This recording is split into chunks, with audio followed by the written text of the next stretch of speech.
Mas o exército de Israel confirmou a morte de 5 reféns na faixa de Gaza. Os ataques no local foram retomados hoje, depois do fim da trégua entre Israel e Hamas. Nosso correspondente Luca Bassani traz as informações. Luca, antes de você começar a falar sobre os bastidores da guerra, você está literalmente na neve. Muito frio por aí? Bem-vindo. Muito frio mesmo, Thiago. -1 grau aqui em Munique, uma nevasca que acontece na Alemanha, que não acontecia há muitos anos, em algumas localidades 60 centímetros de neve em apenas 24 horas. Realmente isso tem feito com que muitas regiões fiquem bonitas, mas tantas outras isso seja preocupante por causa do trânsito, por conta do fluxo aéreo. Isso afeta o funcionamento dos aeroportos, enfim, mas é sempre interessante mostrar para o nosso público brasileiro um pouco da neve, um pouco do frio, já que é algo distante da nossa realidade brasileira. Agora, falando sobre a guerra que acontece há 55 dias no Oriente Médio entre Israel e Hamas, nós vemos que as hostilidades foram retomadas hoje pela manhã, nas primeiras horas do dia, após o Hamas ter quebrado essa trégua que foi estabelecida. Nós vemos que a partir das 7 horas da manhã, um dos foguetes foi lançado pelo Hamas desde a faixa de Gaza até Israel, foi interceptado pelo Iron Dome, pelo Domo de Ferro, e logo em seguida Israel já começou a sua retaliação com fortes bombardeios na parte norte da faixa de Gaza, assim também como a cidade de Khan Yunis, no sul deste enclave. Nós vemos então que aqueles 7 dias de pausas foram finalizados, mas tiveram um saldo positivo. Cerca de 105 pessoas, 105 reféns foram libertos, 80 israelenses e 25 estrangeiros, majoritariamente tailandeses e outros asiáticos, além de 240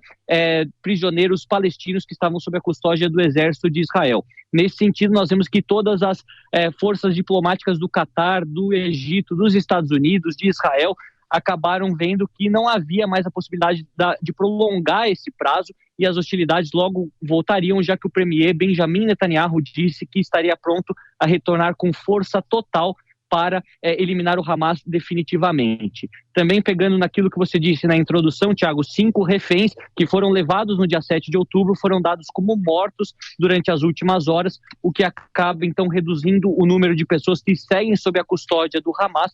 Se nós considerarmos todos aqueles que foram libertos na última semana de trégua, mais as 4 mulheres que foram libertas nas primeiras semanas e outras 2 pessoas que foram confirmadas mortas, nós temos ainda cerca de 100, 120 pessoas sob a custódia do grupo terrorista, muitos homens, alguns militares, o que dificulta todo o processo de negociação, se nós considerarmos que, geralmente, reféns militares têm um maior valor, se assim podemos dizer, do que reféns civis, e isso envolve um processo mais detalhado, mais aprofundado de negociação, que vai envolver, com certeza, o Catar. O Brasil segue com um cidadão brasileiro entre os reféns, e o presidente Lula e o Itamaraty dizem que tem trabalhado de forma dioturna para conseguir, conjuntamente com o Catar, a liberação deste refém na próxima troca de prisioneiros, se isso acontecer durante as próximas semanas. Nós vamos estar aqui acompanhando, atualizando a nossa audiência, apesar do frio e da neve aqui na Alemanha, na Europa, durante essas últimas horas. Rapidamente, você já tinha visto uma nevasca assim em Munique ou não? Não tinha, Thiago, para ser bem sincero, até pegar aqui um pouco de neve para nossa audiência ver, tá muita neve, tá até praticamente no meu joelho. Vocês conseguem ver que é incessante isso das últimas 48 horas. E, com certeza, durante os próximos dias, se isso permanecer no Jornal da Manhã, durante os outros jornais da programação da Jovem Pan, nós conseguiremos falar mais sobre isso também, um fenômeno interessante durante os últimos anos aqui. Eu, há 8 anos na Alemanha, não tinha vivido uma nevasca como essa até agora. Que coisa. Então, vai se abrigar, porque você corre risco de ficar doente com essa nevasca, toda a sua roupa já está com neve, e até o microfone da Jovem Pan. Bom trabalho para você, Luca, até já. Dora Kramer, você troca de lugar com o Luca Bassani, você vê que repórter bom é assim, vai para a linha de frente, não é, Dora?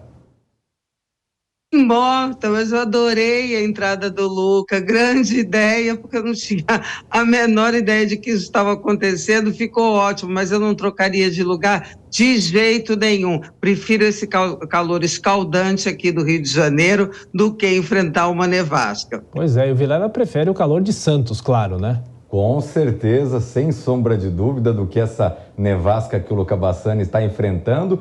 E isso mostra, você vê que em tanto tempo de Alemanha, a primeira nevasca desse porte que ele presencia, isso mostra que essas mudanças climáticas que a gente está sentindo na pele aqui no Brasil, ele também está sentindo do outro lado do mundo.